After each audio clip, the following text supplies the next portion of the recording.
Hello বন্ধুরা, সবাই কেমন আছেন? আশা করি সবাই ভালো আছেন। আপনাদের ভালোবাসার সাপোর্টে আমরা অনেক এগিয়ে যাচ্ছি। তাই আমরা নীল এন্টারটেইনমেন্ট নামে আরেকটি নতুন চ্যানেল খুলেছি। এখন থেকে নীল এন্টারটেইনমেন্ট চ্যানেলেও নতুন নতুন গল্প আপলোড করা হবে। তাই নতুন নতুন গল্প সবার আগে শুনতে চাইলে এখনই নীল এন্টারটেইনমেন্ট চ্যানেলকে সাবস্ক্রাইব করে রাখো। চ্যানেলের লিংক ভিডিও ডিসক্রিপশন বক্সে দেওয়া আছে। ধন্যবাদ সবাইকে। মেয়ে অনেক সুন্দর, আমাদের পছন্দ হয়েছে ভাই সাহেব। আলহামদুলিল্লাহ, এটা তো খুব ভালো খবর। তাহলে এখন আমরা বিয়ের কথাই এগোতে পারি। কিন্তু তার আগে ছেলে মেয়ে যদি একটু আলাদাভাবে কথা বলে নিত তাহলে মনে হয় ভালো হতো। তার কোনো প্রয়োজন হবে না বেয়ান সাহেব। আমাদের ছেলে তো আপনার মেয়েকে দেখেই আগেই তার মতামত জানিয়ে দিয়েছে। এখন বর্ষা মার যদি কোনো কথা থাকে তাহলে সাজিদের সাথে একা কথা বলতে পারে, কোনো সমস্যা নেই।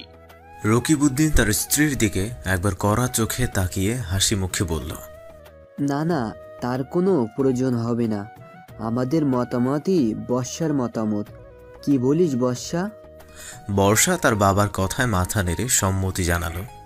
সাদমান চৌধুরী হাসি মুখে শুকরিয়া আদায় করে বলল, তাহলে আগামী মাসেই বিয়ের ডেটটা ফাইনাল করি, কি বলেন? আপনাদের কাছে যেটা ভালো মনে হয়। তাহলে আগামী মাসের 24 তারিখে শুভ কাজটা করা হোক। আমাদের পক্ষ থেকে এটাই নির্ধারিত সময়। এখন আপনাদের যদি কোনো সমস্যা থাকে তাহলে বলতে পারেন। আমাদের কোনো সমস্যা নাই। 24 তারিখই বিয়ের তারিখ। সাইমার সাজিদের হাতে একটা আংটি বর্ষাকে পরিয়ে দিতে বলল। আংটি পরানো শেষে মিষ্টি মুখ করে সাইমা বলল, আসলে বিয়ের তারিখটা আমার বড় মেয়ের ঠিক করা। সাজিদের কাছ থেকে বর্ষার কথা শুনেই তো তারিখে ঠিক করে ফেলেছে। একমাত্র ভাই তো, তাই বিয়েটা অনেক ধুমধাম আয়োজন করা হচ্ছে। আপনার মেয়েকে সাথে করে আনলেই পারতেন, আমাদেরও খুব ভালো লাগতো। ওকে বলেছিলাম আসতে, কিন্তু হঠাৎ করে অফিসের জরুরি একটা কাজে আটকে পড়েছে। এত বড় একটা কোম্পানি একা নিজের মাথায় নিয়েছে, বোঝেনই তো কত ব্যস্ত থাকতে হয়। তা তো ঠিকই, অনেক লক্ষ্মী একটা মেয়ে আপনাদের। শুনেছি বর্ষা নাকি বড় একটা ভাই আছে, কি যেন নাম? ইমন? ও হ্যাঁ, ইমন। সে কোথায়? তাকে তো দেখতে পাচ্ছি না। ওই একটু। রকিবউদ্দিন তার স্ত্রীর কথা কেড়ে নিয়ে বলল, কুলাঙ্গারটার কথা আর বলবেন না। ওর জন্য আমার মান সম্মান সব ধুলোয় মিশে গেছে। 28 বছর ধরে আমার মাথার ওপর বসে খাচ্ছে, আজ পর্যন্ত একটা চাকরিও জোগাড় করতে পারলো না। কেন? আমি তো শুনেছি সে নাকি অনেক মেধাবী ছাত্র। ভুল শুনছেন আপনি। তার মধ্যে সামান্যতম জ্ঞানও নেই। সে একটা উচ্চ শ্রেণীর গর্ধপ। ও ঠিক আছে বেন সাহেব, আজ তাহলে আমরা আসি। আর বিয়ের বিষয়ে কোনো কথা থাকলে আপনি সাজিদের বাবাকে ফোন করবেন। এখন থেকে আপনাদের সাথে আমাদের আত্মীয়।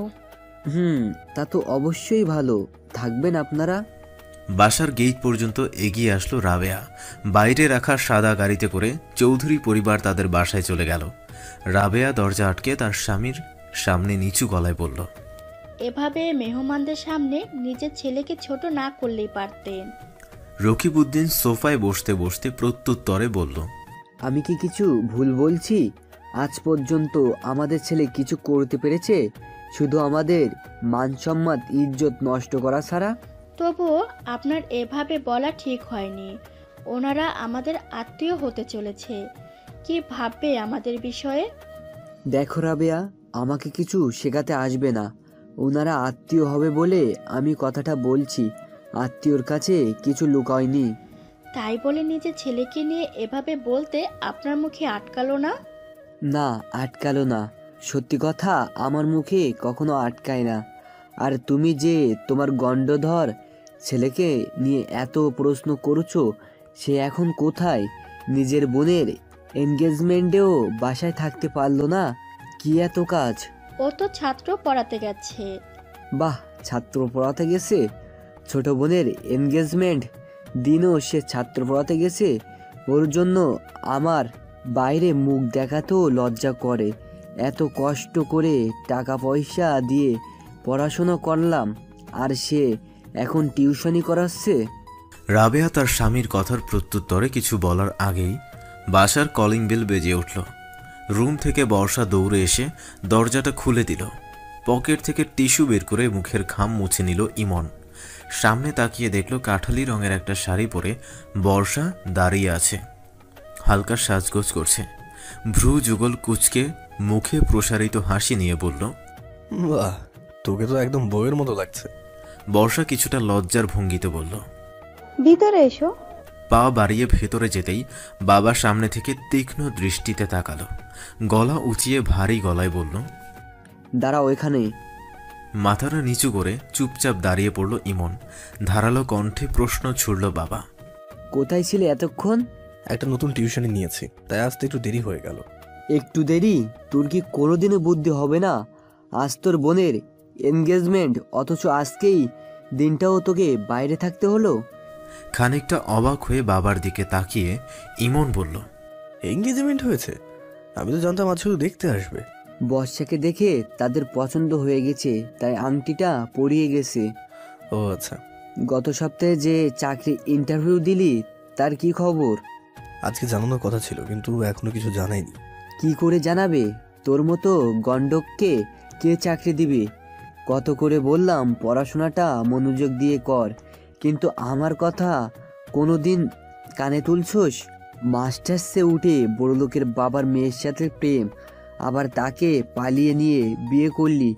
কী লাভ হয়েছে এসব করে? টিকিয়ে রাখতে পেরেছিস ভালোবাসা? বাবার কথায় মাথাটা নিচু করে ফেলল ইমন। এই প্রশ্নের উত্তর দেওয়ার মতো কোনো ভাষা তার জানা নেই। পাশ থেকে তার মা রাবেয়া এগিয়ে এসে বলল, আহ, ছেলেটাকে কি একটু শান্তি মতো থাকতে দিবেন না আপনি? কেন আবার সেই পুরনো কথা তুলছেন? তোমার জন্যই ছেলেটার আজ এই অবস্থা। তুমি ওকে প্রশ্রয় দিয়ে মাথায় তুলছো। আপনি থামেন তো, অনেক হয়েছে। ইমন, তুই ঘরে যা, ফ্রেশ হয়ে নে, আমি খাবার বেড়ে দিচ্ছি। রুমে এসে দরজাটা আটকে বাথরুমে গিয়ে ফ্রেশ হয়ে নিল ইমন। বিছানায় বসে পকেটে রাখা 3000 টাকা বের করে একবার গুনে নিল। আজ মাসের 27 তারিখ। একটা বিশেষ প্রয়োজনে মাসের আগেই সে টাকাটা নিয়েছে। মানিব্যাগের ভেতর রাখা বাকি 9000-এর সাথে মিলিয়ে মোট 12,000 টাকা হলো। টাকাগুলো একত্রিত করে একটা খামে ভরতেই হঠাৎ দরজায় কেউ নক করল। খামটা পাশের টেবিলে রেখে দরজা খুলে দেখল বর্ষা। কিছু বলবি? বলার জন্যই তো আসলাম, বসি। বাবার কথায় তুমি তখন অনেক কষ্ট পেয়েছো, তাই না ভাইয়া? আরে না, কিসের কষ্ট? বাবা তো বলতেই পারে। কেন বলবে? এখানে তো তোমার কোনো দোষ নেই। তুমি তো চাকরির চেষ্টা কম করছো না। ওসব কথা বাদ দে তো, তুই বল তোর মজনু দেখতে কেমন? আমি এতটা দেখিনি, তবে ভালোই হবে হয়তো। তা তো হবেই, দেখতে হবে না বোন ডেকার। আচ্ছা ভাইয়া, তোমার চোখটা একটু বন্ধ করো তো। চোখ বন্ধ করব কেন? আহা, বন্ধ করো না, সারপ্রাইজ আছে। বর্ষার কথায় চোখটা বন্ধ করে ফেলল ইমন। বর্ষা তার হাতটা ধরে সামনে নিয়ে কাগজের মতো কিছু একটা দিল। বর্ষা চোখ খুলতে বললে হাতের দিকে তাকালো ইমন। অবাক দৃষ্টিতে বর্ষার দিকে তাকিয়ে বলল, কি এটা? নিজে পড়ে দেখো। কিছুটা হকচকিত অবস্থায় কাগজটা পড়তে লাগলো। খানিকক্ষণ পর বিস্মিত হয়ে বলল, তোকে কে দিল এটা? বাসায় একটা লোক এসে দিয়ে গেছে। গত সপ্তাহে যে ইন্টারভিউ দিয়েছিলে, সেই চাকরিটা তোমার হয়ে গেছে। তুমি খুশি হওনি? চোখ দুটো ছলছল করছে ইমনের। এক ফোঁটা পানি টুপ করে গড়িয়ে পড়ল গালে। শক্ত করে জড়িয়ে ধরল তার বোনকে। বেশ কিছুক্ষণ পর বর্ষাকে ছেড়ে টেবিল থেকে খামটা নিয়ে বর্ষার হাতে দিল। কি আছে এর ভেতরে? তোর নতুন ফোন কেনার টাকা। বর্ষা খুশিতে আটখানা হয়ে বলল, সত্যি? বর্ষা তার ভাইয়ের গলা জড়িয়ে ধরল খুশিতে। টাকাটা নিয়ে বেরিয়ে গেল রুম থেকে। পরদিন, আজ রবিবার, ইমনের অফিসের প্রথম দিন। বেশ পরিপাটি হয়ে পৌঁছে গেল অফিসে। প্রথম দিনেই 20 মিনিট লেট হয়ে গেল। ভিতরে যেতেই অফিসের বসের রুমে ডাক পড়ল। May I come in sir? বসের কণ্ঠ শুনে খানিকটা ধাক্কা খেল ইমন, কারণ একটা মেয়েলি কণ্ঠ ভেসে আসলো তার কানে। তার মানে তার বস কোনো মেয়ে হবে। ইমন সামনে রাখা চেয়ারটায় বসে বলল, আমাকে ডেকেছেন ম্যাম? বস চেয়ারটায় ঘুরিয়ে তার দিকে তাকাতেই তীব্র বিস্ময়ে উঠে দাঁড়িয়ে পড়ল। চোখ দুটো যেন তার কপালে উঠে গেল। মুখ দিয়ে অস্ফুট স্বরে বেরিয়ে আসলো, নীরু। নীরু নামের মেয়েটাও ইমনকে দেখে হকচকিয়ে গেছে। নিজেকে সামলে খানিকটা রুষ্ট কণ্ঠে বলল, don't forget I am your boss. নিজেকে সংযত করে চেয়ারে বসে পড়ল ইমন। ঝাঝালো কণ্ঠে নীরু বলে ওঠে, বসের সামনে বসতে হলে যে অনুমতি নিতে হয় সামান্য ম্যানেজটুকু কি আপনার নেই? নীরুর কথার জবাবে দৃষ্টি করুণ করে ইমন বলে, সরি ম্যাডাম। একই আওয়াজে নীরু বলে ওঠে, পরের বার যেন এই ধরনের ভুল না হয়। এখানে কাজ করতে হলে সবার আগে ডিসিপ্লিন মানতে হবে। মাথাটা নিচু করে ফেলে ইমন। আস্তে করে বলে, ওকে ম্যাডাম। নীরু মাথাটা এলিয়ে দেয় চেয়ারে। নির্লিপ্ত কণ্ঠে বলে ওঠে, আপনাকে এখানে চাকরি দেওয়া হয়েছে যাতে আপনি ডেডিকেটেড, পাংচুয়ালিটি, রেসপন্সিবল এই গুণগুলো দ্বারা এখানে ভালোভাবে কাজ করতে পারেন, কিন্তু আপনি অফিসের প্রথম দিনেই 20 মিনিট লেট করেছেন। সরি ম্যাডাম, আমার ভুল হয়ে গেছে।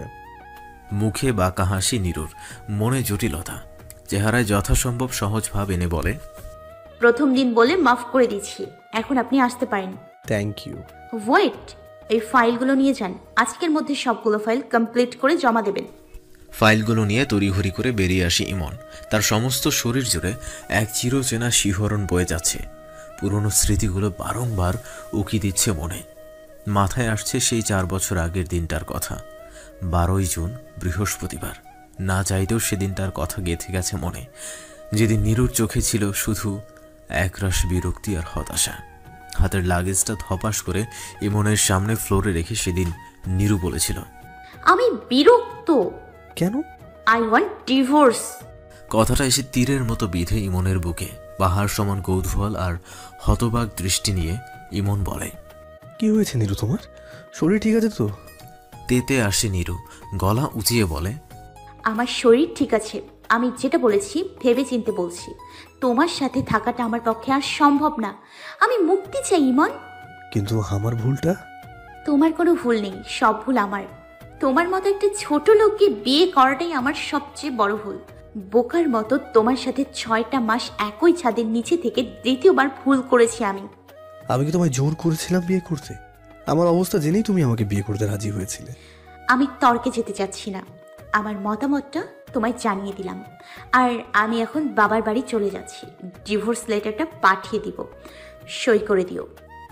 লাগেজ হাতে বেরিয়ে যায় নীরু। এটাই ছিল নীরুর সাথে শেষ দেখা। তার কিছুদিন পর ডিভোর্স পেপার পেয়ে যায় ইমন। বুকে পাথর বেঁধে সেই সই করেছিল কাগজে। চোখটা বারবার ভিজে উঠেছিল নোনা জলে। প্রিয়জনের সিদ্ধান্ত মেনে নিয়ে ছিন্ন করে দিয়েছিল সব সম্পর্ক। এই যে ভাই, অফিসে নতুন নাকি? ভারী গলার কথাটা শুনে ধ্যান ভাঙে ইমনের। চোখ দুটো সরু করে বাম পাশে তাকিয়ে দেখতে প্রায় মাঝ বয়সী একজন লোককে। লোকটা আবার জিজ্ঞেস করে বসে, নাম কি আপনার? ইমন। ও। নিরাশ গলায় বলে লোকটি।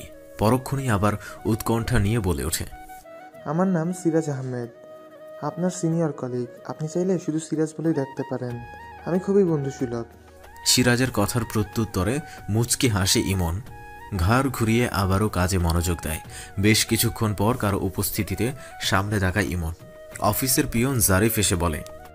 ঘড়ির দিকে একবার তাকিয়ে ইমন বলে, হাতে 2-1টা কাজ আছে, আজকের মধ্যে ফাইলগুলো জমা দিতে হবে।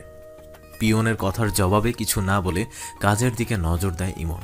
ফাইলগুলো শেষ করে চলে গেল নীরুর রুমে। মে কাম ইন ম্যাডাম? ইয়েস। ফাইলগুলো বাড়িয়ে দেয় নীরুর সামনে। একটা ফাইল তুলে দেখতে লাগলো নীরু। একে একে সবগুলো ফাইল দেখে নিল। হঠাৎ ফাইলগুলো ছুঁড়ে মারল ইমনের দিকে। রাগী গলায় বলে উঠল সে, কি করেছেন এসব? সবগুলো ফাইলে 4-5টা করে ভুল। কাজ করতে পারেন না বললেই পারতেন। শুধু শুধু সময় নষ্ট করলেন কেন? যত সব অকর্ম। কথাটা গায়ে লাগে ইমনের। ভেতরে ভেতরে খুব রাগ হচ্ছে তার। কোনো মতে নিজেকে সামলে ফাইলগুলো হাতে তুলে নিল। রুম থেকে বেরিয়ে আসতে যাবে তখন নীরু বলে ওঠে, দুপুরে লাঞ্চ করেছেন? ইমন পেছন ফিরে বলে, করেছি। মিথ্যে কথা বলেন কেন? আপনি যে লাঞ্চ করা বাদ দিয়ে কাজ করেছেন সেটা আমি জানি। আপনার অফিস, জানা তো কথাই। চেয়ার থেকে উঠে ইমনের সামনে এসে দাঁড়ায় নীরু। হাতের ফাইলগুলো কেড়ে বলে, আমরা একসাথে লাঞ্চ করব। খানিকটা অবাক হয় ইমন। চোখের দৃষ্টি সরিয়ে নিয়ে বলে, ফাইলগুলো দিন, আমি ঠিক করে নিয়ে আসছি। সেটা পরেও করা যাবে, এখন আমরা লাঞ্চ করতে যাব, চলুন। নীরুর সাথে সাথে ক্যান্টিনে চলে আসে ইমন। তার চোখে মুখে বিস্ময় ভাব, কৌতূহল তীব্র মনে হচ্ছে। হাজারো প্রশ্ন উকি দিচ্ছে। কি খাবে? নীরুর কথায় বাস্তবে আসে। নিজের পছন্দের কিছু খাবার অর্ডার করে আবার নীরবতায় ডুবে যায়। মৌনতায় ভাবতে থাকে নীরুর কথা। না বলা অসংখ্য কথা ভেসে আসে মনে। হঠাৎই নীরু বলে ওঠে, কেমন আছো তুমি? চমকে ওঠে ইমন। হৃদসাগরে ঝড় তুলে দেয় কথাটা। আবেগে চোখ দুটো চকচক করে ওঠে। অপ্রকাশিত অনুভূতিগুলো বেরিয়ে আসতে চাইছে। কণ্ঠে খানিকটা বিষণ্ণতা নিয়ে বলে, ভালো, খুব ভালো। চোখ মেলে ইমনের দিকে তাকায় নীরু। বোঝার চেষ্টা করে সে কতটা সত্যি বলেছে। কিছুটা হতাশা নিয়ে নীরু বলে, তুমি কি বিরক্ত হচ্ছ? আমার মনে হয় তুমি বলার মতো কোনো সম্পর্ক আমাদের মাঝে নেই। আমি আপনার সামান্য একজন কর্মচারী, আর আপনি আমার বস। সো আপনি বললে বেশি খুশি হব। এটা কিন্তু অফিস নয়, এখানে আমি তোমার বসও নই।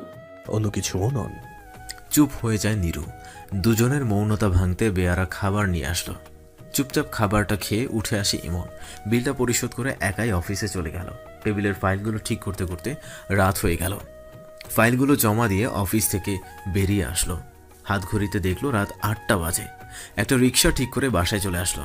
মনে মনে ঠিক করলো চাকরিটা ছেড়ে দেবে। বিছানায় শুতে সারাদিনের ক্লান্তি এসে ভর করলো চোখে। ঘুমে চোখ দুটো লেগে আসছে তার। রাবেয়া তার ছেলের মাথার সামনে এসে বসলো। চুলে বিলি কেটে দিয়ে বলল। চোখ মেলে তাকালো ইমন। মাথাটা মায়ের কোলে রেখে বলে, রাবেয়া অতি যত্নে ছেলের মাথায় হাত রেখে বলে। মায়ের হাতটা চুমু খেয়ে ইমন বলে, বর্ষার বিয়ে দিয়ে দাও, তাহলে তো নাতি নাতির মুখ দেখতে পারবে। আমার পক্ষে দ্বিতীয়বার বিয়ে করা সম্ভব না। রুম থেকে বেরিয়ে যায় রাবেয়া। চোখের ঘুমটা হঠাৎই উধাও হয়ে গেল ইমনের। বারবার শুধু পুরনো কথাগুলো মনে আসছে। মনে আসছে সেই দিনের কথা যেদিন নীরুর সাথে তার প্রথম দেখা হয়েছিল। নীরুর সাথে দেখা হওয়াটা ছিল একটা ঝড়ের মতো, অপ্রত্যাশিত একটা ঝড়, অথচ তোলপাড় করে দিয়েছিল তার সমস্ত জগৎটা। কত মুগ্ধতাই না ছিল সেই দর্শনে। আজ থেকে 4 বছর 8 মাস 12 দিন আগে, যেই দিনটা তার জীবনের শ্রেষ্ঠ একটা দিন। তৃতীয় বর্ষের ছাত্র ইমন কলেজে টুকটাক রাজনীতি আর মারামারিতে জড়িয়ে থাকে। বেস্ট ফ্রেন্ড বলতে সজীব, ইমরান আর অরিন। ক্যাম্পাসে গাছের নিচে এক হাতে চিকন একটা গাছের ডাল নিয়ে দাঁড়িয়ে আছে। তার দুই পাশে সজীব, ইমরান আর অরিন দাঁড়িয়ে। 3টা ছেলে ভয়ে কানে ধরে উঠবস করছে তার সামনে। হাতের সানগ্লাসটা পরে যেই না সামনে তাকিয়েছে, অমনি গালের উপর করে 2টা থাপ্পড় এসে পড়ে। আচমকা এমন ঘটনায় স্তম্ভিত হয়ে যায় সবাই। কয়েক জোড়া চোখ অবাক দৃষ্টিতে তাকায় সামনে দাঁড়ানো মেয়েটার দিকে। তেতে এসে আঙুল দুচিয়ে মেয়েটা বলে ওঠে, কলেজে এসে মস্তানি করেন? 3টা নিরপরাধ ছেলেকে রোদের মধ্যে কান ধরিয়ে উঠবোস করাচ্ছেন। আপনার মতো ছেলেদেরকে ধরে হাত পা ভেঙে দেওয়া উচিত, যাতে করে আর কলেজে না আসতে পারেন। পাশ থেকে সজীব বলে ওঠে, আমার জানার কোনো প্রয়োজন নেই। আপনাদের দেখেই মনে হচ্ছে সবগুলো মাস্তান। আর আমার সামনে কোনো দিন মাস্তানি চলবে না। ছেলেগুলোর দিকে তাকিয়ে চলে যেতে বলে মেয়েটা। ভয়ে দৌড়ে পালিয়ে যায় ছেলেগুলো। মেয়েটাও হন হন করে সামনে থেকে চলে যায়। পাশ থেকে সজীব ইমনকে ধাক্কা দিয়ে বলে, এই মেয়েটা তোকে ঠাস ঠাস করে থাপ্পড় মেরে চলে গেল, আর তুই কিছু বললি না? ইমন সজীবের কাঁধে হাত রেখে বলে, দোস্ত, মেয়েটার নাম কি? মেয়েটা চলে যাওয়ার পর তুই নাম জানতে চাইছিস? এতক্ষণ কই ছিলি তুই? সজীব, তুই চুপ কর তো। এই মেয়ের 14 গোষ্ঠীর ঠিকানা বের করে আনবো। মেয়েটা গুগু দেখেছে, গুগুর ফাঁদ দেখেনি। ওরেন ঠিক বলছে। এমনি এমনি তো এই মেয়েকে ছাড়া যাবে না। মেয়েটা তোর গায়ে হাত তুলেছে, এর শাস্তি পেতেই হবে। বন্ধুদেরকে থামিয়ে ইমন বলে, তোদের কিচ্ছু করতে হবে না, আমাকে থাপ্পড় মেরেছে তাই ব্যাপারটা আমি দেখাবো। কথাটা বলে চলে আসে ইমন। এর আবার কি হলো? ইমন মেয়েটার প্রেমে পড়ে যায়নি তো আবার? আমি অনেক সিনেমায় দেখেছি নায়িকার থাপ্পড় খেয়ে নায়ক প্রেমে পড়ে যায়। সজীব ফিসফিস করে বলে, তোর সিনেমা ডায়লগ দেওয়া বন্ধ কর তো। ইমনকে তোরা চিনিস না? এসব প্রেম ট্রেম ওর অ্যালার্জি আছে। তবুও বলা যায় না কখন কি হয়। শেষে দেখা গেল ইমন মেয়েটাকে নিয়ে পালিয়ে গেল, আর তোর কপাল পড়লো। কথাটা শুনে খানিক মন খারাপ করে অরিন। সজীব ইমরানের সাথে হাত মিলিয়ে অট্ট হাসিতে ফেটে পড়ে। অরিন রাগী দৃষ্টিতে তাকালে মাথায় ঠু মেরে দৌড়ে চলে যায় ক্লাসের দিকে। পেছন পেছন অরিনও ধাওয়া করে ওদের। ক্লাসে ইমনের পাশে এসে বসে সজীব আর ইমরান। পাশের বেঞ্চ থেকে অরিন চোখ ঘুরিয়ে আর চোখে তাকায় ইমনের দিকে। মাথার সামনের অংশে ব্রাউন কালার চুল আর মুখে খোঁচা খোঁচা দাড়ি দেখে বুক ঢিপ ঢিপ করে ওঠে অরিনের। মুখে অদ্ভুত হাসি খেলে যায়। ঢেউ খেলানো ভ্রু যুগল কুচকে অবাক নয়নে তাকায় ইমনের দিকে। হঠাৎ সামনে থেকে স্যার বলে ওঠে। নিরুলতা নামের মেয়েটার দিকে তাকিয়ে চমকে ওঠে ইমন। বেঞ্চি থেকে দাঁড়িয়ে অবাক দৃষ্টিতে তাকায় সেদিকে। টিচার ইমনকে লক্ষ্য করে বলে। টিচারের কথায় হুঁশ ফেরে ইমনের। ইমরান হাত ধরে টেনে বসিয়ে দেয় তাকে। পাশ থেকে সচিব বিড়বিড় করে বলে, মেয়েটার নাম তাহলে নিরুলতা, একে তো এবার শিক্ষা দিতেই হবে।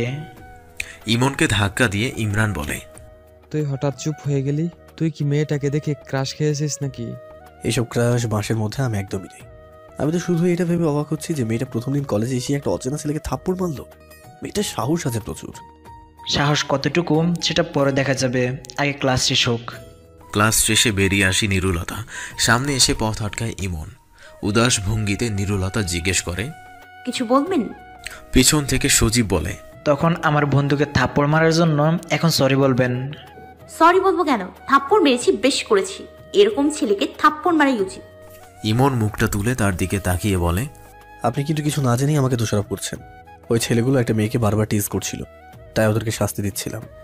বাহ, বাহানা ভালোই বানাতে পারেন। আপনার মতো মস্তানদের টপিকের শেষ নেই। কিছুটা রেগে গিয়ে ইমন বলে, কি ভেবেছেন কি? হ্যাঁ, যা মুখে আসবে তাই বলবেন? আপনি কি ধোয়া তুলসী পাতা যে মুখ দিয়ে শুধু সত্যি কথা বের হবে? আমি যেমন ধোয়া তুলসী পাতা নই, আপনিও তেমনই কোনো হিমালয়ের সাধু নন। ইমনের রাগটা আরও বেড়ে যাচ্ছে। এরকম তেদর মেয়ে সে জীবনে দেখেনি। ইচ্ছে করছে থাপ্পড় মেরে প্রতিশোধটা নিয়ে নিতে। দোষ চলে গেল তো। ইমরানের কথায় বাস্তবে আসে ইমন। সামনে তাকিয়ে দেখে নিরুলতা নেই। পেছন ফিরে দেখতে পেল চলে যাচ্ছে। বন্ধুদেরকে বিদায় দিয়ে বাইক নিয়ে বেরিয়ে আসে ইমন। কলেজের বাইরে আসতে দেখে নিরুলতা দাঁড়িয়ে আছে। কিছুটা এগিয়ে যেতে শুনতে পায় পাশ থেকে 4-5 জন ছেলে টিজ করছে। নিরুলতা বিরক্ত হয়ে সেখানে যেতেই একটা ছেলে খপ করে তার হাত টেনে ধরে। আরেক হাতে গোলাপ নিয়ে এগিয়ে যেতেই ইমন সেখানে গিয়ে দাঁড়ায়। ইমনকে দেখে চমকে ওঠে ছেলেগুলো। ভয়ে হাত ছেড়ে দেয় নিরুলতার। ইমন কিছু বলার আগেই মাথাটা নিচু করে চলে যায়। দৃষ্টি ফিরিয়ে নিরুলতার দিকে চেয়ে ইমন বলে, এই ধরনের ছেলেকে ভালোভাবে বললে কাজ হবে না, তাই তখন ওইভাবে কানে ধরিয়ে রেখেছিলাম। এখন বুঝতে পেরেছেন তো আমি তখন ভুল কিছু করিনি? আমার তো মনে হচ্ছে এই ছেলেগুলো আপনারই লোক। আমার কাছে ভালো সাজার জন্য আপনি এদের ইভ টিচিং এর অভিনয় করতে বলেছেন। নিরুলতার কথায় তেতে এসে ইমন বলে, এই মেয়ে, তুমি এত বেশি বোঝো কেন বলো তো? কোনো কিছু পজিটিভলি কেন নিতে পারো না? যদি এরা আমার লোক হতো তাহলে বলতাম তোমার 2 গালে ঠাস ঠাস করে 2টা থাপ্পড় দিতে, যাতে তোমার তেড়ামিটা কমে যায়। কি বলেন? আমি তেরামি করি? আমি তেরা? অবশ্যই তুমি তেদরের উপরে কিছু থাকলে সেটাও তুমি। আমি তেদর হলে আপনি গুন্ডা, মস্তান, বদমাশ। দেখো, আর একবার মস্তান বললে কিন্তু ভালো হবে না বলে দিলাম। কি করবেন আপনি? আপনার মতো মস্তানকে আমি ভয় পাই না।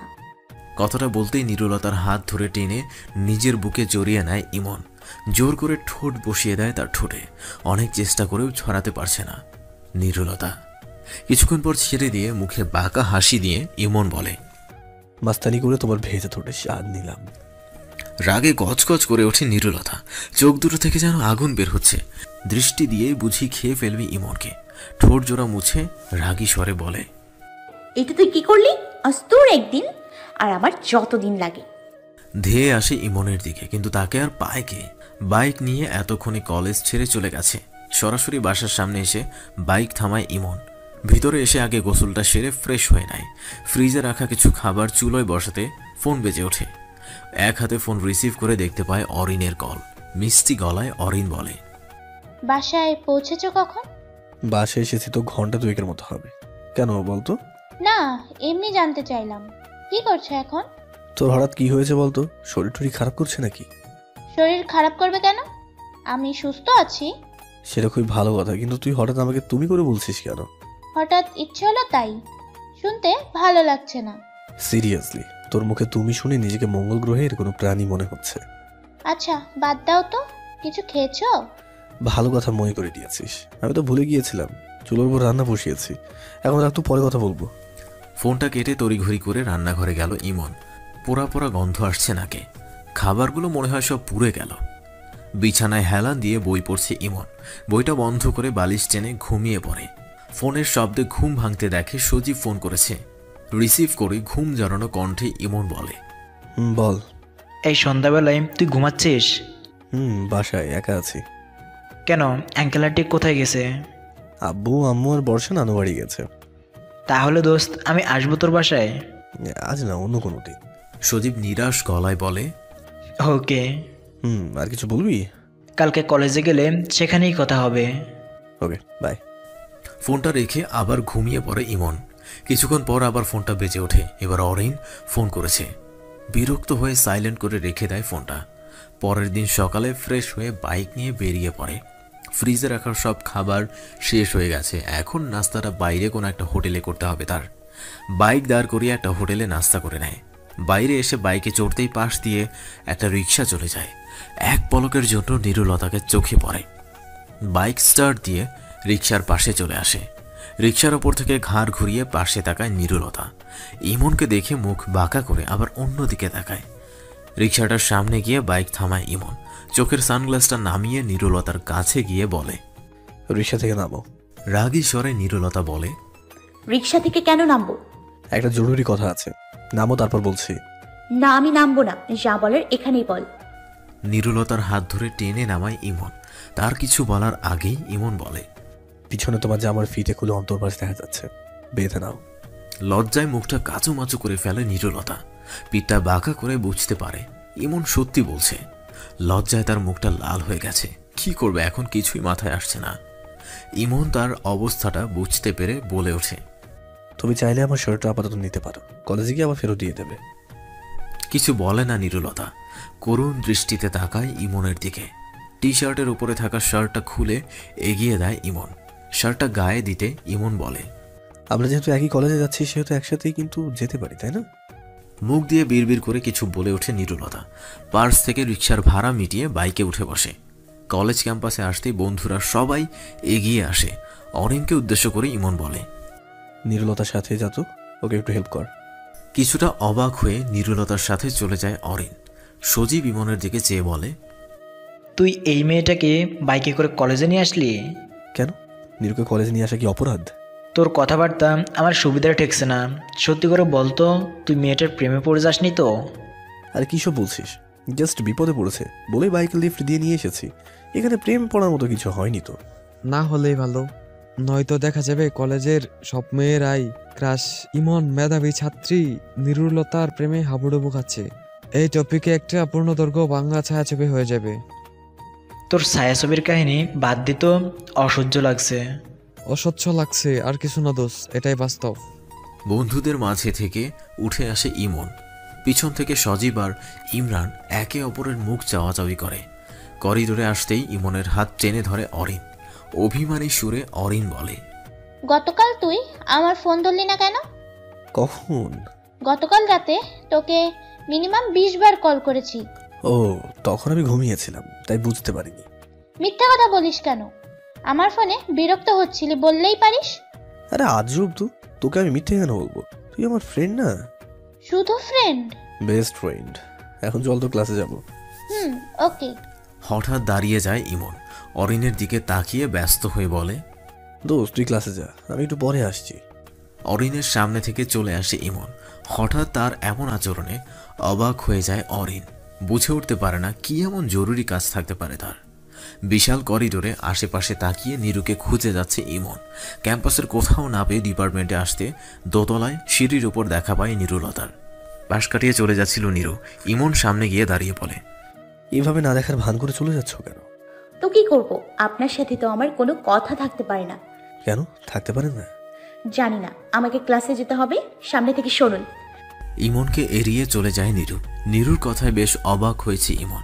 কলেজে আসার সময় তো সব ঠিকই ছিল, এখন আবার হঠাৎ করে কি হলো? পিছু পিছু ক্লাসে আসে ইমন। নিরুর পেছনের বেঞ্চিটায় গিয়ে বসে পড়ে। সজীব আর ইমরানও তার পাশের ছেলেদের জোর করে উঠিয়ে সেখানে বসে পড়ে। নিরুলতা ঘাড় ঘুরিয়ে একবার পেছনে তাকায়। মুচকি হেসে ইমন বলে, হাই। বিরক্ত হয়ে আবার সামনের দিকে তাকিয়ে ক্লাসে মনোযোগ দেয়। ক্লাস শেষে ইমনের সামনে এসে দাঁড়ায় অরিন। খানিকটা রাগীভাবে বলে, বাইরে চলো, তোমার সাথে কথা আছে। এখানেই বলো, সমস্যা কোথায়? রাগের পরিমাণটা যেন আরো বেড়ে যায় অরিনের। হাত ধরে টানতে টানতে ক্লাস থেকে বাইরে নিয়ে আসে ইমনকে। বিষয়টা নিরুলতার চোখ এড়ায় না। খানিকটা অবজ্ঞার হাসি ফুটে ওঠে তার মুখে। অরিনের হাতটা ছাড়িয়ে ইমন বলে, তোর হয়েছে নাকি? আমায় বল তো, এইভাবে সবার সামনে হাত ধরে টেনে টেনে বাইরে নিয়ে আসলি কেন? জোর গলায় অরিন বলে, ওই মেয়েটার সাথে তোর কি সম্পর্ক? কার কথা বলছিস তুই? নিরুলতার কথা। ওর সাথে কি সম্পর্ক হবে? Just classmate. ক্লাসমেটকে বাইকে চড়িয়ে কলেজে নিয়ে আসতে হয় না? ক্লাসে বসে তার দিকে ট্যাপ ট্যাপ করে তাকিয়ে থাকতে হয়? দেখ অরিন, তুই আমার বেস্ট ফ্রেন্ড, তুই আমার বিষয়ে জানা, তোর রাইটস আছে, কিন্তু যেটা জানিস না সেটা নিয়ে আজে বাজে মন্তব্য একদমই করবি না। তাছাড়া আমি কার দিকে তাকাবো, কাকে বাইকে নিয়ে ঘুরবো, সেটা একান্তই আমার ব্যক্তিগত ব্যাপার।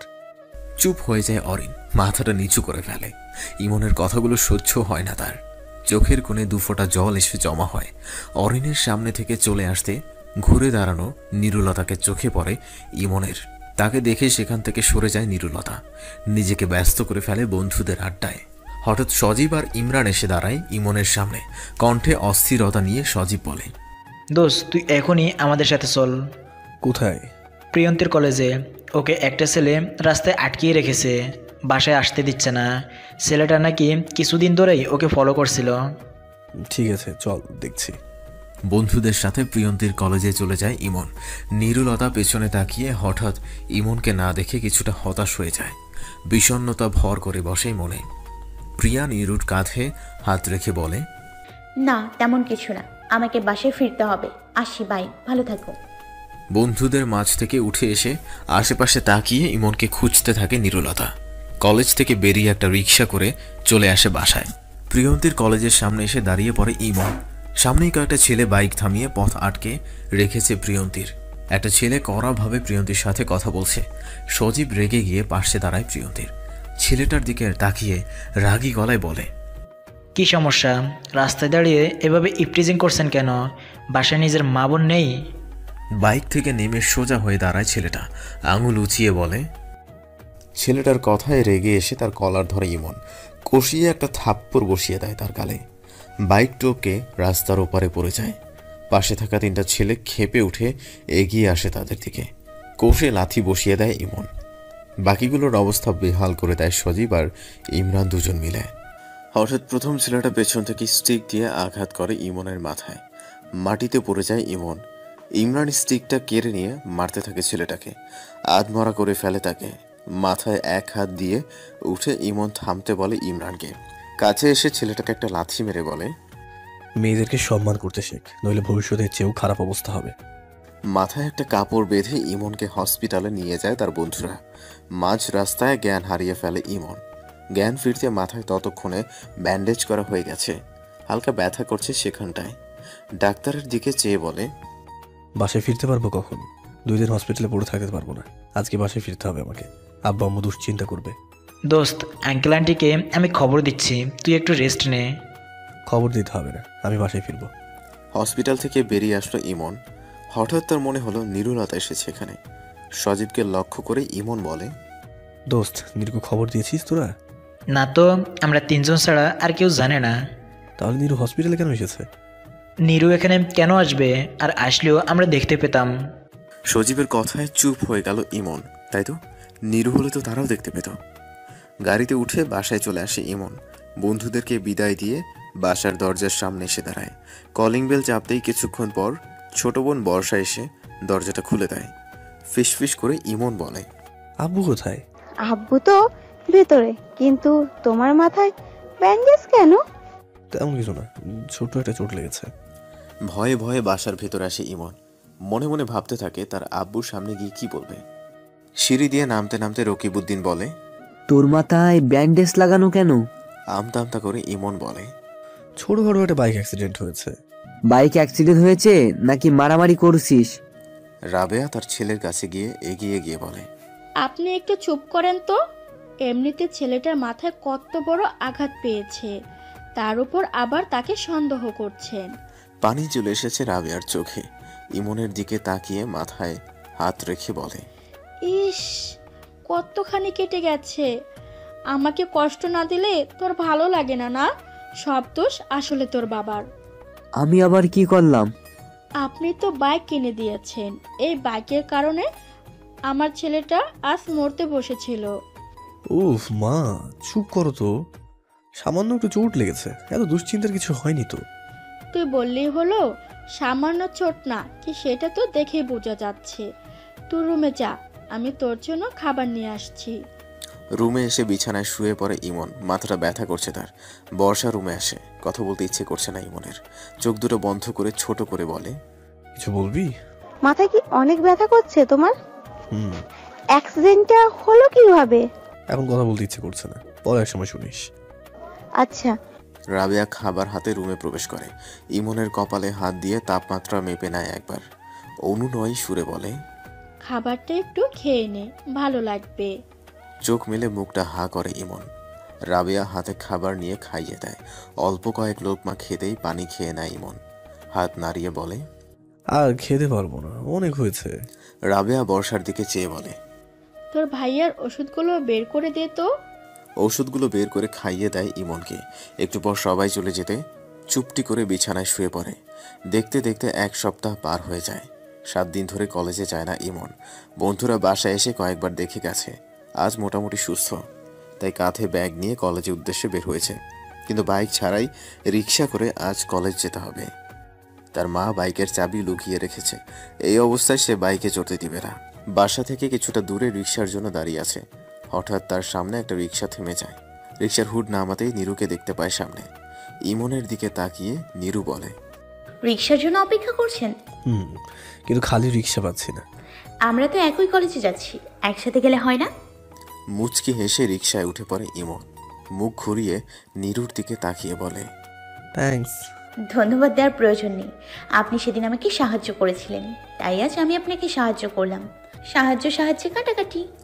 বাঁকা ঠোঁটে হেসে ইমন বলে, আমরা কি ফ্রেন্ড হতে পারি? না। ইমন খানিকটা অবাক হয়ে বলে, কেন? এমনি আপনার সাথে ফ্রেন্ডশিপ করতে মন চাইছে না। কণ্ঠে কিছুটা বিষণ্ণতা নিয়ে ইমন বলল, ও আচ্ছা। বাইরের দিকে তাকায় ইমন। পাশ থেকে নীরু আর চোখে দেখে ইমনকে।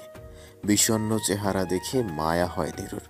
খুব ইচ্ছে করে তার অভিমান ভাঙাতে, কিন্তু কোথায় একটা বাধা আছে। মনের কথাটা বলার সাহস কুলোচ্ছে না নীরুলতার। কলেজের গেটে আসতেই অরিন দৌড়ে আসলো। ইমনের হাত ধরে টানতে টানতে নিয়ে গেল ক্যাম্পাসে। পেছন থেকে অবাক নয়নে তাকিয়ে আছে নীরু, মুখে অবজ্ঞার হাসি। এই ধরনের ছেলেকে তার ভালো করে চেনা আছে। এদের কাছে বন্ধুত্ব মানে টাইম পাস। রিক্সার ভাড়া মিটিয়ে কলেজের ভিতরে চলে আসলো নীরু। দূর থেকে দেখলো অরিনের সাথে কথা বলছে ইমন। নীরুর কেন জানি ভিতর ভিতর একটু খারাপ লাগছে। মনে হচ্ছে কেউ আলপিন দিয়ে অতি যত্নে আঘাত করে যাচ্ছে হৃদয়ে। মুখ ঘুরিয়ে ক্লাসের দিকে গেল। অরিন আর ইমনের কথা বলার মাঝে ইমরান এসে দাঁড়ায়। শান বাঁধানো বেঞ্চিতে বসে বলে, কি অবস্থা তোদের? ভালোই। আর অরিন, তুই কেমন আছিস? এতক্ষণ ভালোই ছিলাম, তুই আসার পর মুডটা খারাপ হয়ে গেল। মন খারাপ করে ইমরান বলে, ও সরি, আমি তাহলে আসছি, তোরা মজা কর। ইমরানের অবস্থা দেখে হাসি চাপিয়ে রাখতে পারে না ইমন। অরিনের সাথে হাত মিলিয়ে জোরে হেসে ওঠে। কোনো মতে হাসি থামিয়ে ইমরানের হাত ধরে বসিয়ে বলে, আরে ইয়ার, আমরা তো তোর সাথে মজা করছিলাম, তুই তো দেখছি সত্যি সত্যি মন খারাপ করেছিস। আরে না, আসলে দোষটা আমারই। আমি তো তোমাদের ডিস্টার্ব করেছিলাম। ইউ গাইস ক্যারি অন, আমি আসি। ব্যাগ নিয়ে উঠে চলে যায় ইমরান।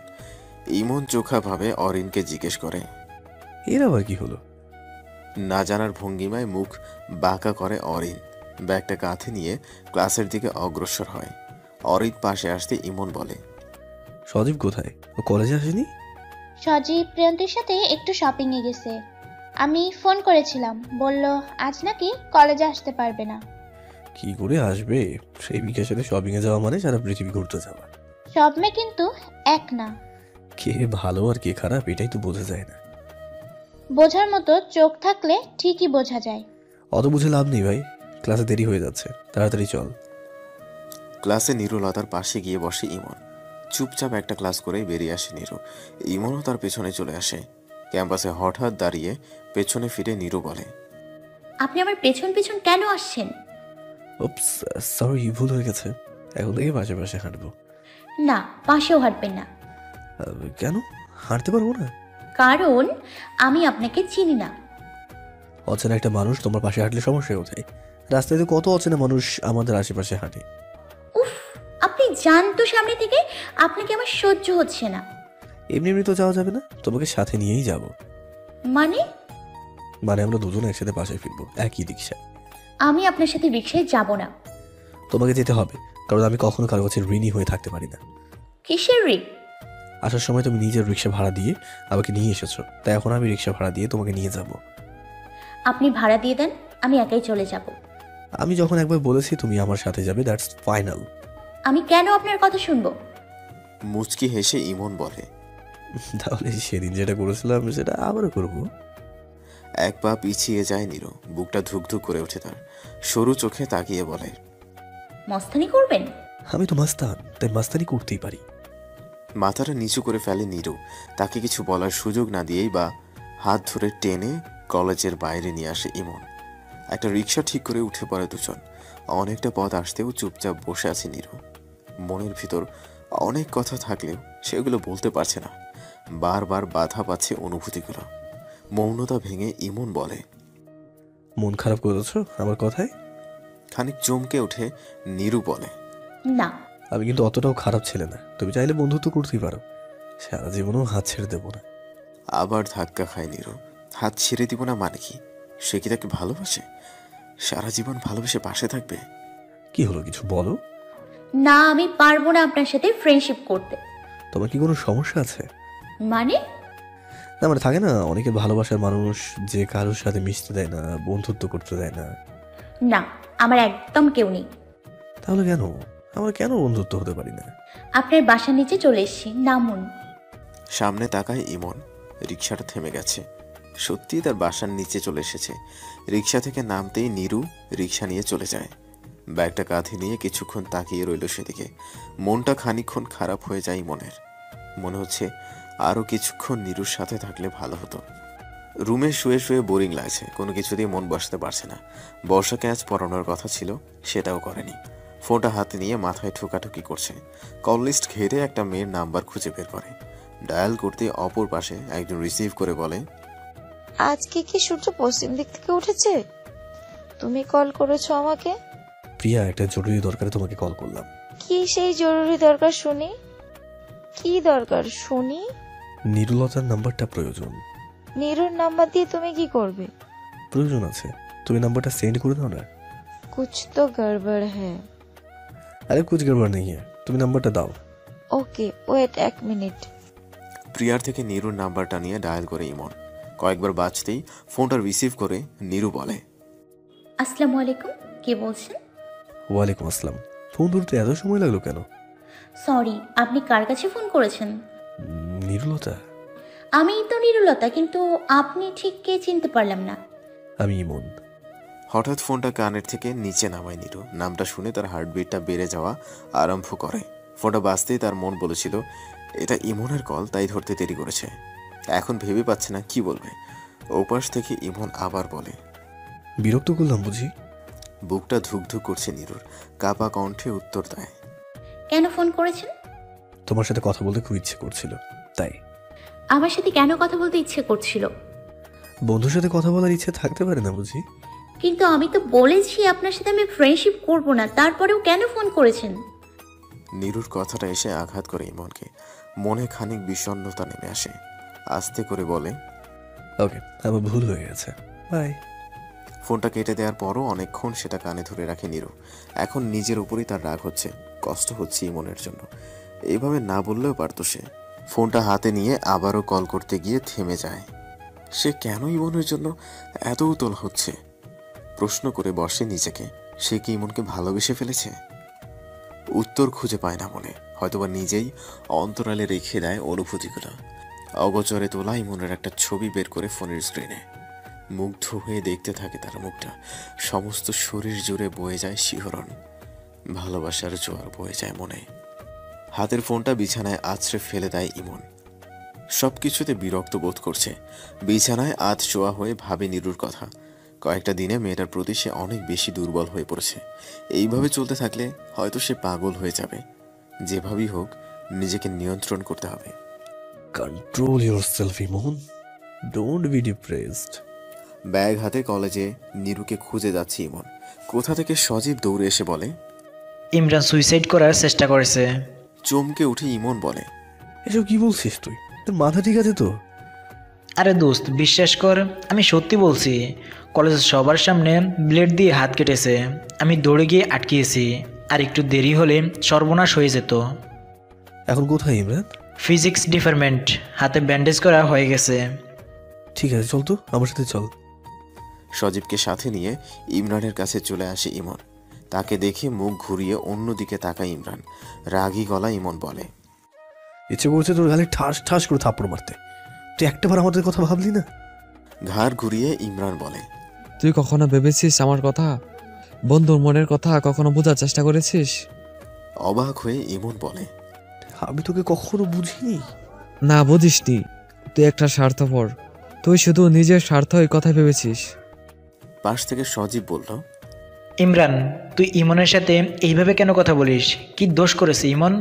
দেখ, যেটা জানিস না সেটা নিয়ে মাথা ঘামাবি না। ইমন একটা স্বার্থপর। ওর মতো বন্ধু থাকার চেয়ে না থাকা ভালো। তোর সাথে আমি কি স্বার্থপরতা করেছি? কি এমন কাজ করেছি যার জন্য তুই এত বড় কথা বলছিস? তুই অরিনকে ভালোবাসিসনি, সম্পর্কে জড়াসনি ওর সাথে। এসব কি বলছিস তুই? আমি অরিনকে কেন ভালোবাসতে যাব? বাহ, বন্ধুর সামনে ভালোই নাটক করতে পারিস, ভালো। ইমরান, তোর মাথা ঠিক আছে তো? কি সব আবল তাবল বকছিস? আমার মাথা ঠিক আছে, তোর মাথা নষ্ট হয়ে গেছে। তুই খুব ভালো করেই জানতি আমি সেই প্রথম থেকেই অরিনকে ভালোবাসি।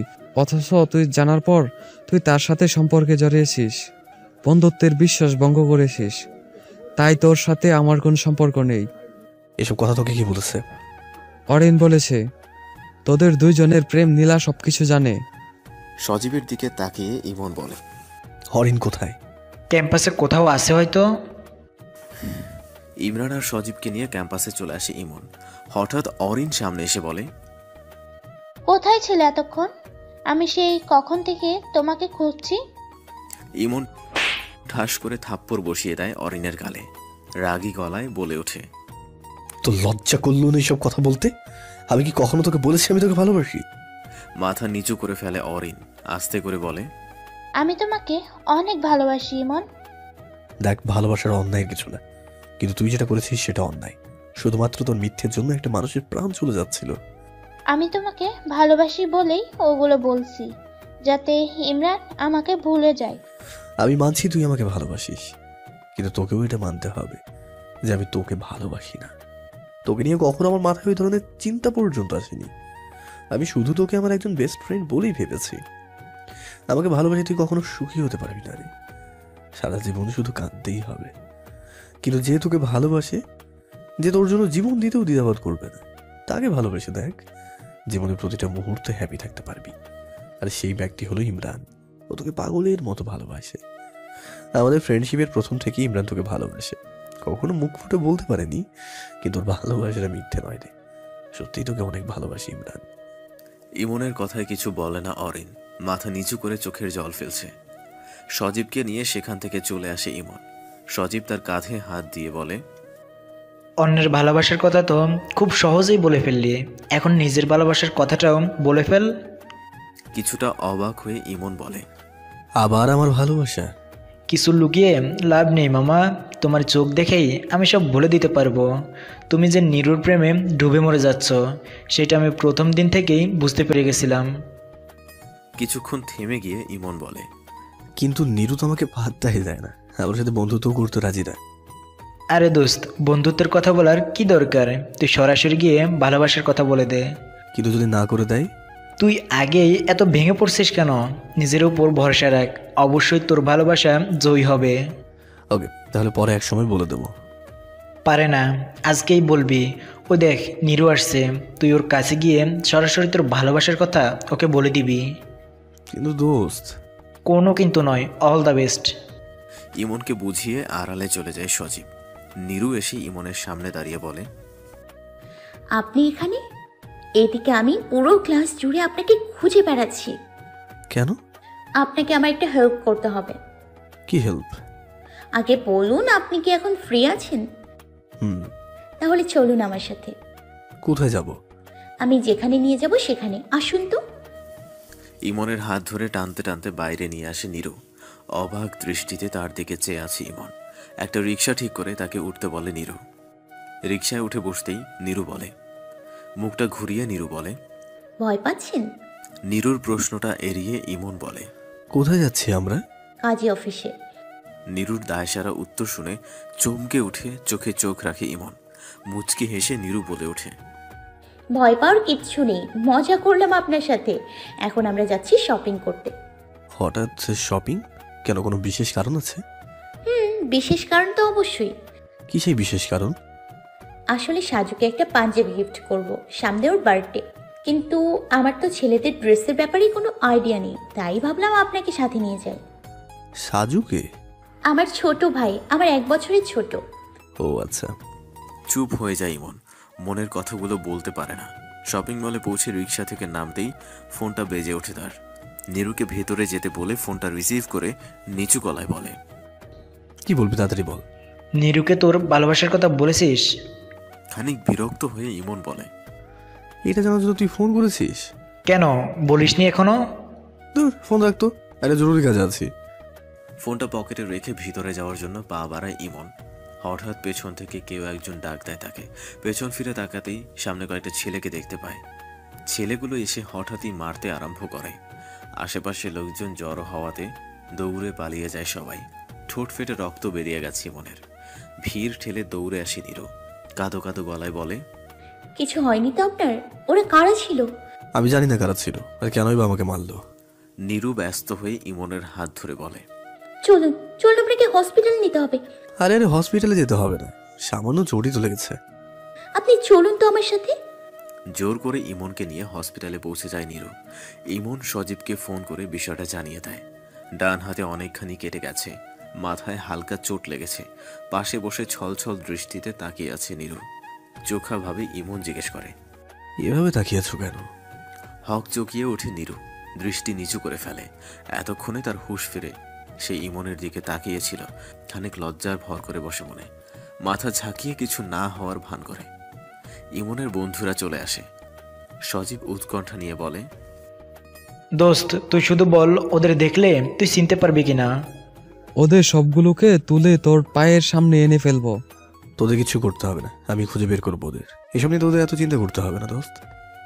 একটা জরুরি কাজের বাহানায় বন্ধুদেরকে নিয়ে রুম থেকে বেরিয়ে যায় সজীব। নীরু খানিকটা অবাক হয়ে বলে, সবাই এভাবে হঠাৎ করে চলে গেল কেন? নীরুর কথায় তার দিকে ঝুঁকে আসে ইমন। পেছনে দেয়ালে ঠেকে যায় নীরু। তার চোখে মুখে ইমনের ভারী নিঃশ্বাস এসে লাগছে। চোখ বন্ধ করে ফেলে নীরু, ঠোঁট দুটো হালকা কাঁপতে থাকে। ইমন ফিসফিসিয়ে বলে, কথা বলতে। চোখ মেলে তাকায় নীরু। চোখের ভাষা পড়তে পারে ইমনের।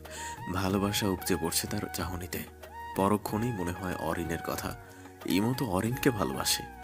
দৃষ্টি নামিয়ে শুকনো গলায় বলে, সরুন, আমাকে বাসায় যেতে হবে। তার কথার কোনো ভ্রুক্ষেপই করে না ইমন। হাত দুটো চেপে ধরে দেয়ালে, চোখে চোখ রেখে বলে, আমি তোমাকে ভালোবাসি নীরু। আমি ভালোবাসি না আপনাকে। দম আটকে কথাটা বলে ফেলে নীরু। আরো কাছে চলে আসে ইমন, কঠিন গলায় বলে, প্রয়োজন হলে আমি মাস্তানি করব, তবুও তোমার ভালোবাসা আমার চাই। আমাকেই কেন? আপনার জন্য তো আরো অনেকেই আছে। নীরুর হাতটা ছেড়ে দেয় ইমন, করুণ সুরে বলে, আমি শুধু তোমাকেই ভালোবাসি নীরু। যে যা বলুক, তোমাকে ছাড়া অন্য কারো কথা আমি ভাবতেও পারবো না। আপনার এখন বিশ্রামের প্রয়োজন, বাসায় যাওয়া উচিত। একরাশ হতাশা নিয়ে দীর্ঘশ্বাস ফেলে ইমন। তাড়াহুড়ো করে বেড থেকে নামার সময় পায়ের ব্যথায় খানিকটা বাঁকা হয়ে যায়। উঠে এসে হাতটা শক্ত করে ধরে নীরু। ইমন বাঁকা হেসে ছাড়িয়ে নেয় হাতটা। সামান্য খুঁড়িয়ে বের হয়ে আসে হসপিটাল থেকে। একটা রিক্সা ঠিক করে উঠে পড়ে। হঠাৎ নীরু এসে দাঁড়ায় পাশে। তার দৃষ্টি উপেক্ষা করে রিক্সা নিয়ে চলে যায় ইমন। ঠায় হয়ে সেখানেই দাঁড়িয়ে থাকে নীরু।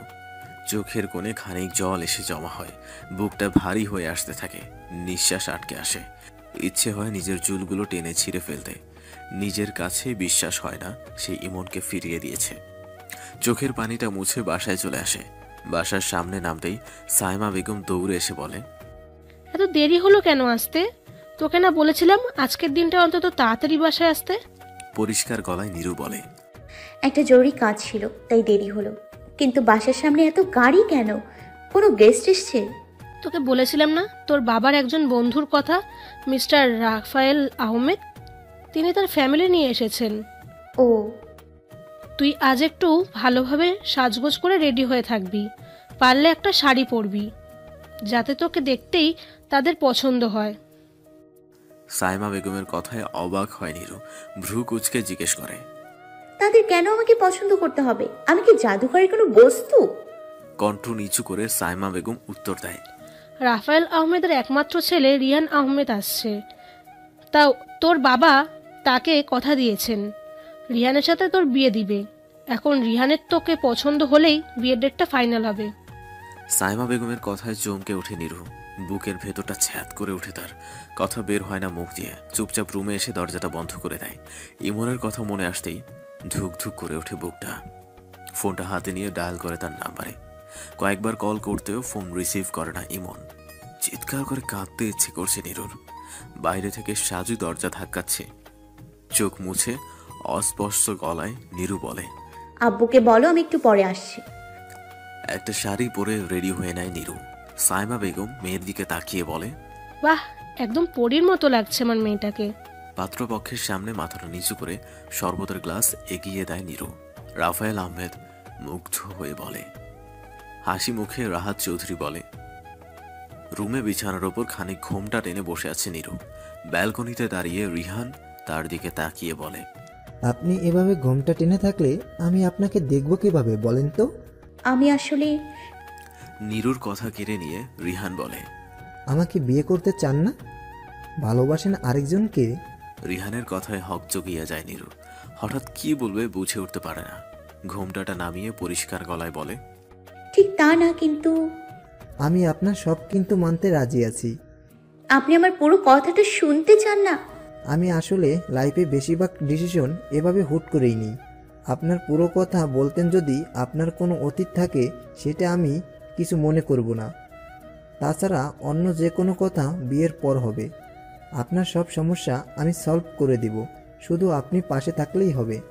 কিছুটা সময় নিয়ে হঠাৎ নিরু বলে ওঠে, আমি আপনাকে বিয়ে করতে পারবো না। কেন? কারণ আমি একজনকে ভালোবাসি, আর তাকে ছাড়া অন্য কাউকে স্বামী হিসেবে মেনে নেওয়া আমার পক্ষে সম্ভব না। নিরাশ গলায় রিহান বলে, কে সেই ব্যক্তি যাকে আপনি এতটা ভালোবাসেন? তার নাম ইমন। আমরা একসাথেই পড়ি।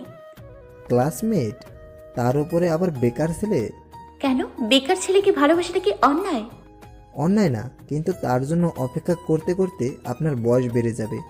পড়াশোনা শেষ করে যখন সে চাকরি করবে তখন আপনার ভালোবাসা সে ভুলে যাবে, নতুন কাউকে আবার ভালোবাসবে। আপনার হিসাবটা ব্যবসার ক্ষেত্রে ভালো মানাবে, ভালোবাসার ক্ষেত্রে না। কাউকে না চিনে তার ভালোবাসাটা না জেনে এ ধরনের মন্তব্য করা যে অনুচিত, এটা নিশ্চয়ই জানেন। দেখেন মিস নিরু, ব্যবসায়ী হলেও আমি একজন ছেলে, তাই একজন ছেলে হয়ে অন্য একটা ছেলের বিষয়ে বলতে পারা খুব জটিল একটা বিষয় না। আপনি এখন আসতে পারেন। ওকে, আমি চলে যাচ্ছি, তবে আমি আপনার জন্য অপেক্ষা করব। যদি কখনো আপনার ভুল ভেঙে যায়, কখনো যদি মনে হয় আমার কথাগুলো সত্যি, তাহলে আমাকে বলবেন। আমি আবারও এভাবে আপনার কাছে চলে আসব, আপনাকে নিজের করে নেব সারা জীবনের জন্য। রুম থেকে বেরিয়ে নিচে চলে আসে রিহান। রাফায়েল তার বন্ধুর থেকে বিদায় নিয়ে চলে যায়। রুমে এসে দরজা বন্ধ করে ইমনের কথা ভাবতে থাকে নিরু।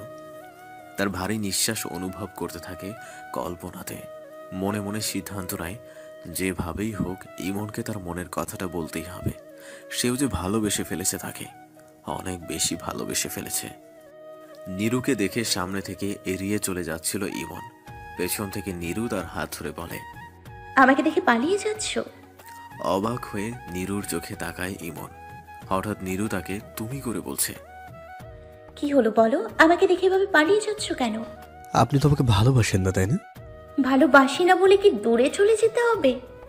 মাথাটা নিচু করে ফেলে ইমন। তার চোখের দিকে তাকিয়ে আস্তে করে নিরু বলে, আপনি আমার চোখ দেখে বুঝতে পারেন না?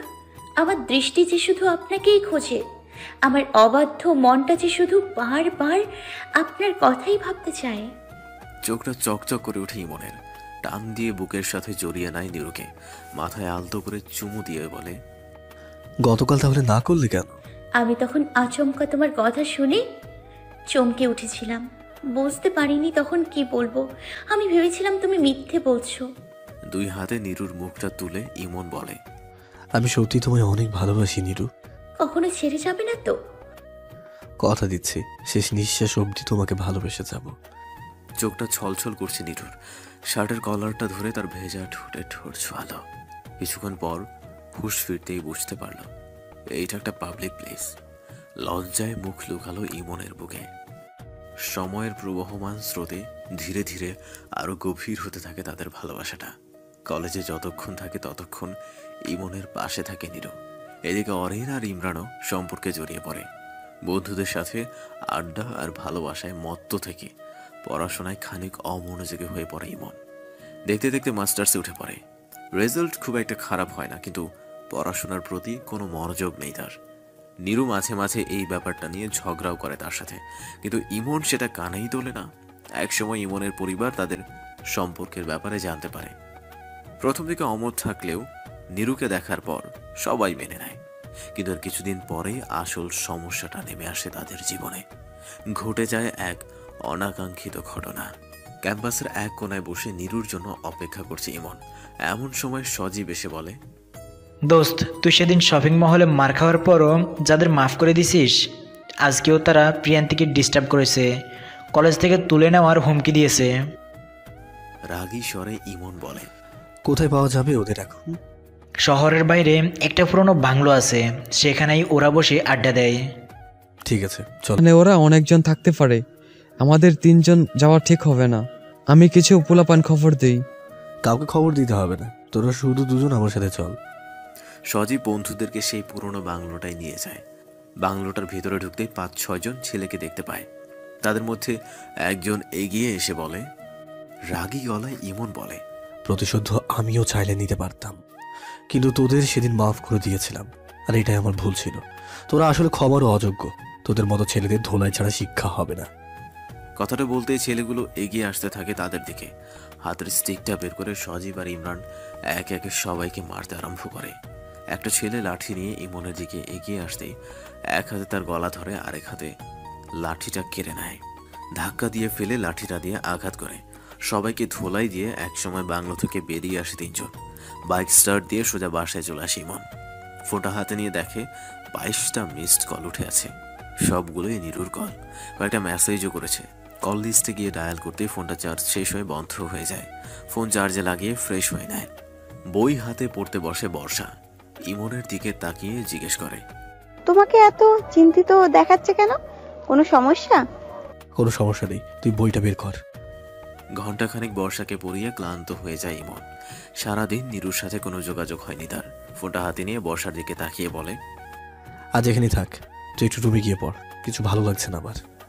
খানিকটা অবাক হয়ে বর্ষা বলে, নিরু আপুর সাথে কিছু হয়েছে? বইগুলো উঠিয়ে নিজের রুমে চলে যায় বর্ষা।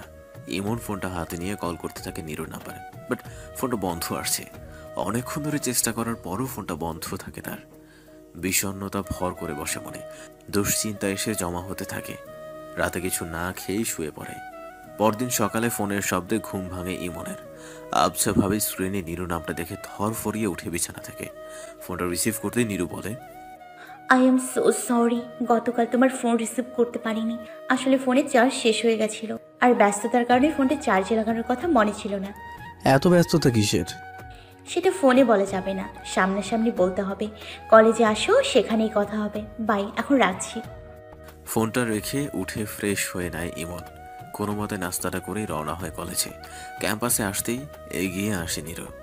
হাত ধরে একটা শান বাঁধানো একটা গাছের নিচে গিয়ে বলে, গতকাল তোমাকে কতবার ফোন করলাম, ধরলে না কেন? আসলে একটা জরুরি কাজে আটকে পড়ে গিয়েছিলাম, এতে ফোনটা ধরতে পারিনি, কিন্তু তুমি কিছু একটা বলবে বলেছিলে। আমি আমাদের সম্পর্কের কথা বাবাকে বলে দিয়েছি। আব্বু তোমার সাথে দেখা করবে বলেছে। এটা তো খুবই ভালো কথা। কবে দেখা করতে হবে তোমার আব্বুর সাথে? আজকেই দেখা করতো, কিন্তু গতকাল হঠাৎ করে একটা দুর্ঘটনা ঘটে গেছে। কিছুটা অবাক হয়ে ইমন বলে, কি দুর্ঘটনা ঘটেছে? সাজুকে গতকাল কয়েকটা ছেলে মিলে অনেক মেরেছে, এখন সে হসপিটালে ভর্তি আছে। তোমার ছোট ভাইকে মেরেছে? কারা মেরেছে তাকে? সেটা তো জানি না, তবে তারা 3 জন ছিল, আর 1.5 বছর আগে ওরা সাজুকে অনেক মেরেছিল। নিরুর কথাটাই চমকে ওঠে ইমন। মুহূর্তের জন্য মনে হয় তার হাতে মার খাওয়া ছেলেটা কি সাজু। পরক্ষণে নিজেকে সামলে নিয়ে নিরুর চোখে তাকিয়ে বলে, কোন হসপিটালে ভর্তি আছে তোমার ভাই? রাইফ সিটি হসপিটাল। এখন না, বিকেলের দিকে একবার যাব। কাঁধের ব্যাগটা নামিয়ে গাছের নিচে বসে পড়ে 2 জন। ইমনের বুকে মাথাটা এলিয়ে নীরু বলে, বিয়ের পর আমাকে সবসময় ভালোবাসবে তো? নীরুর মাথাটা কোলের উপর নিয়ে চোখে চোখ রেখে ইমন বলে, ভালোবাসতে বাসতেই তোমাকে পাগল করে দেব, তখন তুমিই বলবে এত ভালোবাসা আমার চায় না। মোটেও না, আমি সারা জীবন তোমার ভালোবাসা পেতে চাই, এভাবেই তোমার বুকে মাথা রেখে থাকতে চাই। তাহলে আমারও তো কিছু চাওয়ার আছে।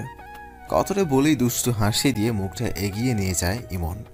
নীরু ধাক্কা দিয়ে বলে ওঠে, এখনো কিন্তু আমাদের বিয়ে হয়নি মিস্টার, এসব কিছু বিয়ের পর হবে। কিছুটা অভিমান নিয়ে ইমন বলে, ওকে। নীরু মুচকি হেসে ইমনের ঠোঁটে একটা চুমু দিয়ে দৌড়ে ক্লাসের দিকে চলে যায়। পেছন পেছন ইমনও চলে আসে ক্লাসে। রেডি হয়ে নীরুকে ফোন করে বাসার নিচে অপেক্ষা করছে ইমন। মিনিট 10 পর রিক্সা নিয়ে হাজির হয় নীরু। রিক্সায় উঠে ইমন বলে, তোমার আব্বু কি জানে তুমি আমার সাথে হসপিটালে যাচ্ছ? না, আব্বুকে বলেছি আমার এক ফ্রেন্ডের সাথে দেখা করতে যাচ্ছি। সত্যিটা বললেই পারতে, তিনি কি কিছু মনে করতেন? মনে করতেন না, কিন্তু আমাদের দেখা করার বিষয়ে আমি এখন তাকে কিছু বলতে চাই না। তুমি আগে আব্বুর সাথে কথা বলো, তারপর দুই পরিবার মেনে নিলেই তাদের কথা মতো আমরা দেখা করব। ওকে। হসপিটালে পৌঁছে ইমনকে নিয়ে 104 নম্বর কেবিনে চলে যায় নীরু। সেখানেই সাজুকে রাখা হয়েছে। রুমের দরজার সামনে গিয়ে কিছু সময় থমকে দাঁড়ায় ইমন। নীরু আস্তে করে বলে, কি হলো, দাঁড়িয়ে পড়লে কেন? ভেতরে আসো। বেডে ঘুমন্ত অবস্থায় সাজুকে দেখে চমকে ওঠে ইমন।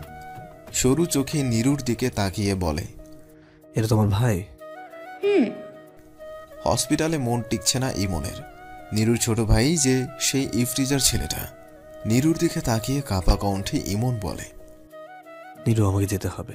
সে কি, তুমি তো এইমাত্র আসলে, আর কিছুক্ষণ থাকো। সাজুর ঘুম ভাঙলে ওর সাথে কথা বলেছেও। আসলে একটা জরুরি কাজ পড়ে গেছে, তাই যেতে হবে। তুমি কি এখন বাসায় যাবে? বাসায় যাব না, তোমার সাথে ঘুরতে চেয়েছিলাম, কিন্তু তোমার তো জরুরি কাজ আছে। ঠিক আছে চলো, তোমাকে নিয়ে ঘুরবো।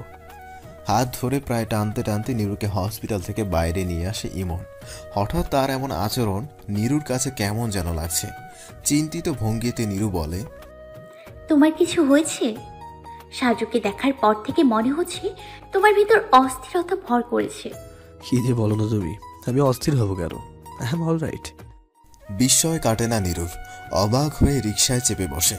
নীরুর হাতটা নিজের হাতের মধ্যে নিয়ে ইমন বলে, তুমি কি রাগ করেছো আমার উপরে? রাগ করবো কেন?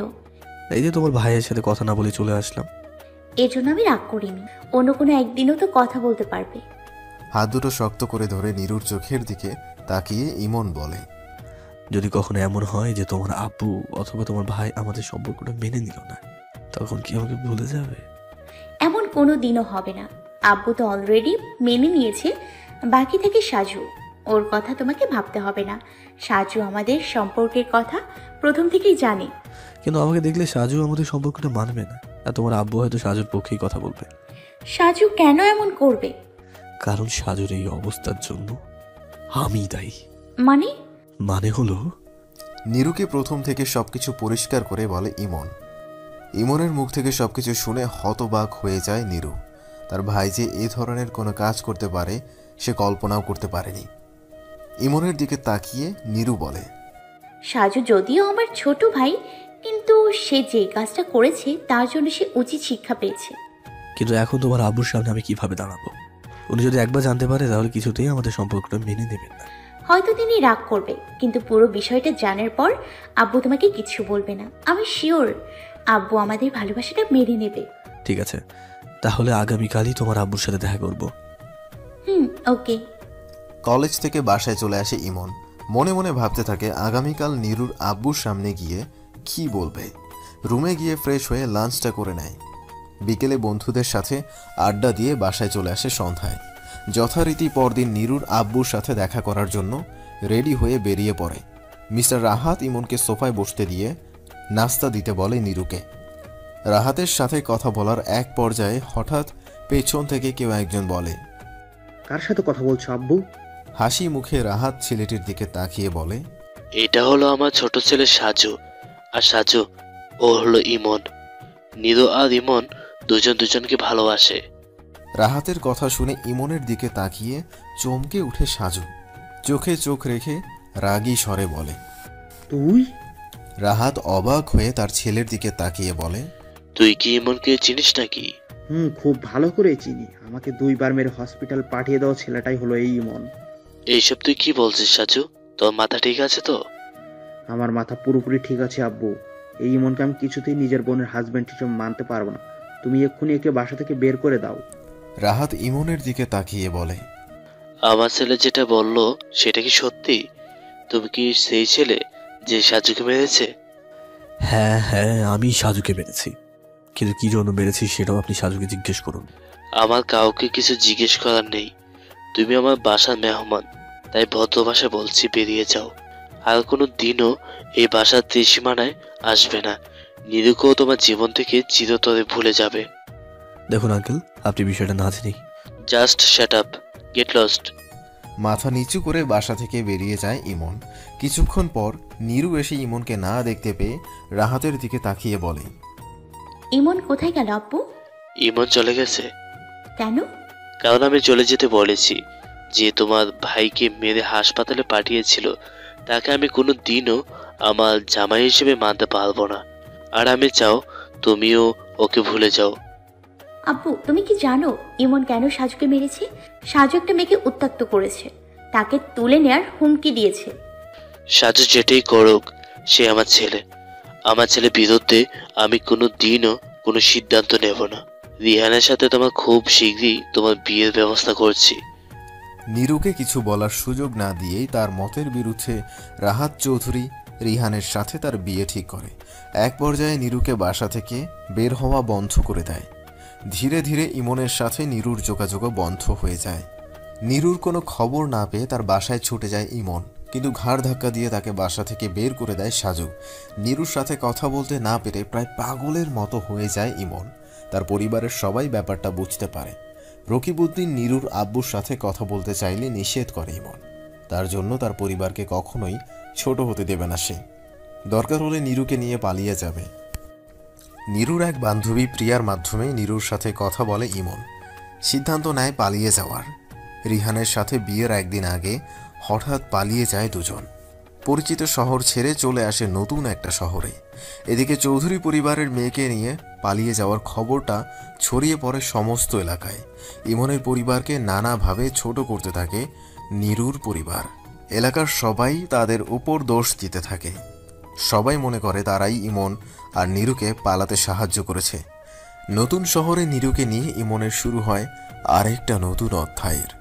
দুজনের ভালোবাসা পূর্ণতা পায়। ভালোবেসে বিয়ে করে নেয় দুজন। পড়াশোনাটা আর শেষ করা হয় না ইমনের। একটা ছোটোখাটো চাকরি জোগাড় করে ফেলে। নীরু খুব সহজেই নিজেকে তার সাথে মানিয়ে নেয়। দুজনের ভালোবাসার সংসারের অভাবটাকে বুঝতে দেয় না। দেখতে দেখতে 3 মাস পার হয়ে যায় সম্পর্কের। তাদের অবস্থা আগের চেয়ে একটু ভালো হয়, কিন্তু ইমন নীরুকে এখন বেশি সময় দিতে পারে না। অফিসের কাজের ব্যস্ততায় তাদের মধ্যে খুব বেশি কথাও হয় না। বাসায় আসলেই এই বিষয়টা নিয়ে ঝগড়া হয় দুজনের মধ্যে। ধীরে ধীরে নীরুর এসব কথা আর সব বিষয়ে কৈফিয়ত চাওয়াটা ইমনের কাছে বিরক্তিকর হয়ে ওঠে। সে কিছুতেই নীরুকে বোঝাতে পারে না তার সব কষ্ট তাদেরই ভবিষ্যতের জন্য করছে, নিজেদের ভবিষ্যৎ সন্তানের জন্য করছে। নীরুর উগ্র মেজাজ আর ইমনের ব্যস্ততায় ফাটল সৃষ্টি করে দুজনের ভালোবাসার মাঝে। যতই দিন করায় ভালোবাসাটা যেন ততই দূরে সেরে যেতে থাকে। ইমনের ব্যবহারে অতিষ্ঠ হয়ে যায় নীরু। বিয়ের আগের লাইফের কথা ভেবে তার কান্না চলে আসে।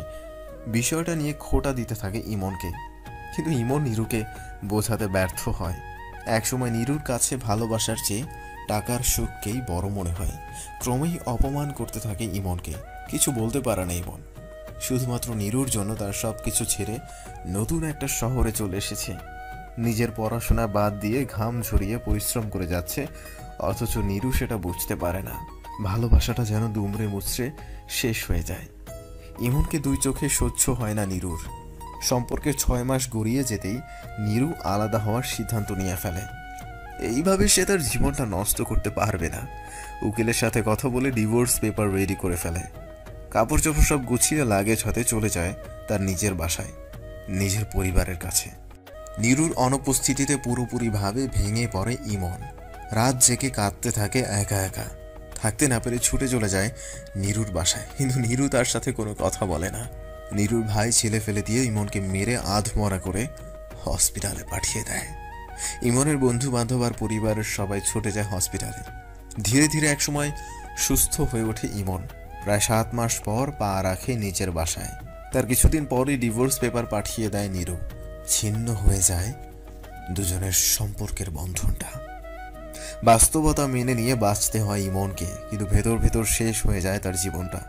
গলা টিপে মেরে ফেলে ভালোবাসা নামক বস্তুটাকে। পড়াশোনাটা আবার শুরু করলেও আগের মতো করতে পারে না। মাস্টার্স অনেক খারাপ রেজাল্ট করে বসে। বাবার ব্যবসায় যোগ না দিয়ে নিজের পায়ে দাঁড়াতে চেষ্টা করে, কিন্তু সব জায়গা থেকে একে একে ব্যর্থ হয়ে ফিরে আসতে থাকে। জীবনটা আবারও বেইমানি করতে থাকে তার সাথে। অবশেষে একটা চাকরি হলেও সেটা যে নীরুর অফিস হবে ইমন তা ভাবতেও পারেনি। বাইরে থেকে রাবেয়া বেগম অনেকক্ষণ ধরে দরজা ধাক্কাতে থাকে। ধরফরিয়ে বিছানা থেকে উঠে পড়ে ইমন। বুঝতে পারে সে এতক্ষণ অতীতে বিচরণ করছিল। বর্তমানে বিছানার কোনায় রাখা ফোনটা হাতে নিয়ে দেখে সকাল 9টা বেজে গেছে। তার মানে সে সারা রাত জেগে নীরুর কথা ভেবেছে। দরজাটা খুলে দিতে রাবেয়া বেগম এগিয়ে এসে বলে, কি হয়েছে তোর বল তো? দরজা খুলতে এত সময় লাগে কেন? আসলে বাথরুমে ছিলাম, তাই বুঝতে পারিনি। ঠিক আছে, ফ্রেশ হয়ে নাস্তা করতে আয়। একটা জরুরি কাজে একটা জায়গায় যেতে হবে আমাদের। আমাকে 5টা মিনিট সময় দাও, ফ্রেশ হয়ে আসছি। তাড়াতাড়ি আয়। রাবেয়া চলে যেতেই বাথরুমে গিয়ে ফ্রেশ হয়ে নেয় ইমন, সাথে গোসলটাও সেরে নেয়। চোখের উপর জমা হওয়া স্ট্রেস কিছুটা হলেও কম লাগে। নিজে এসে টেবিলে বসে নাস্তা করে নেয়। রকিবউদ্দিন ইমনের দিকে তাকিয়ে বলে, আমার অফিসে একটা জরুরি মিটিং আছে, তুই বরং বর্ষাকে নিয়ে তোর মায়ের সাথে গিয়ে কথা বলে আয়। ইমন অবাক ভঙ্গিমায় তার মায়ের দিকে তাকায়।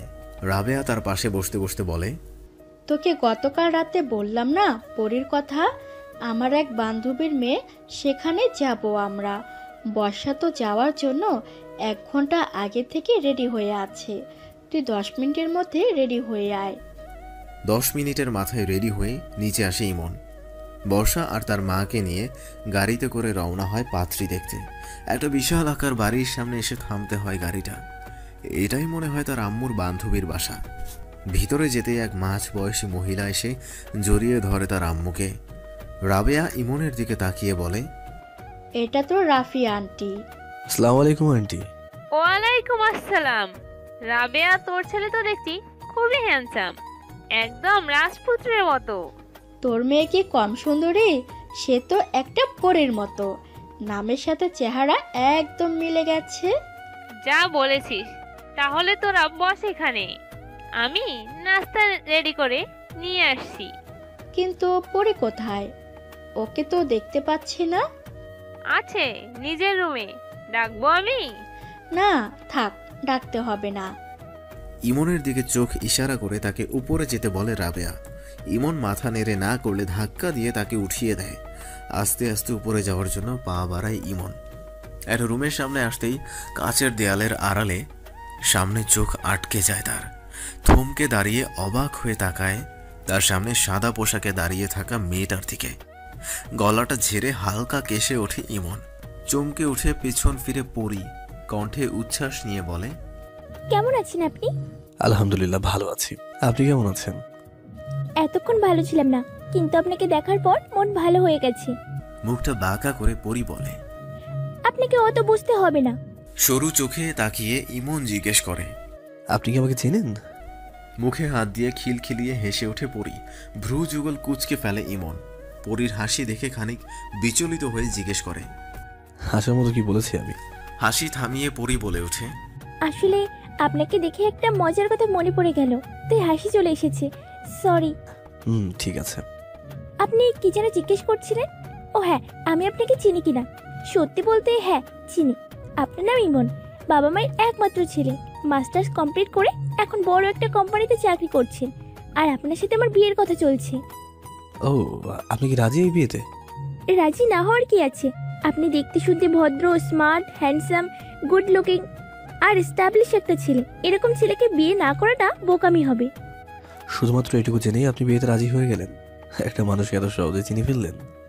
মানুষ চিনে বিয়ে করতে হবে, সারা জীবন কুমারী হয়ে থাকতে হবে, তার জন্য তো সারা জীবন পড়ে আছে। কিন্তু তাতে করে তো 2 দিন পরে সিদ্ধান্তটা পাল্টেও যেতে পারে। সিদ্ধান্ত মুখের হলে পাল্টাবে, কিন্তু মন যেটা একবার ঠিক করে সেটা কখনো পাল্টায় না। কিন্তু আমাদের মনটাই তো পরিবর্তনশীল। আমাদের মন পরিবর্তনশীল নয়, বরং আমাদের চিন্তা ভাবনাগুলো পরিবর্তনশীল। মন পরিবর্তন হলে কারোর সাথে সারা জীবন থাকাটা সম্ভব হতো না। সত্যি কি কেউ কাউকে সারা জীবন ভালোবাসতে পারে? ভালোবাসাটা মনের হলে অবশ্যই পারে। পরীর কথায় খানিক উদাস হয়ে যায় ইমন, উদ্বিগ্ন হয়ে ভাবতে থাকে। আর নীরুর ভালোবাসাটা কি মনের ছিল নাকি শুধুই মুখে বলা ভালোবাসা? পরী চোখের সামনে হাত নাড়িয়ে বলে, কি ভাবছেন এভাবে? ভালো থাকবেন, আসি। নির্লিপ্ত গলায় জবাব দেয় ইমন। লম্বা পা ফেলে চলে আসে সেখান থেকে। রাবেয়া টেনে পাশে বসিয়ে ফিসফিসিয়ে বলে, কেমন দেখলি পরীকে? আমাকে বাসায় যেতে হবে। বাসায় তো যাবই, তার আগে লাঞ্চটা করে তোর আন্টির সাথে কথা বলতে হবে। তোমরা লাঞ্চ করো, কথা বলো, আমি গেলাম। হাত ধরে টেনে আবার বসিয়ে দেয় রাবেয়া।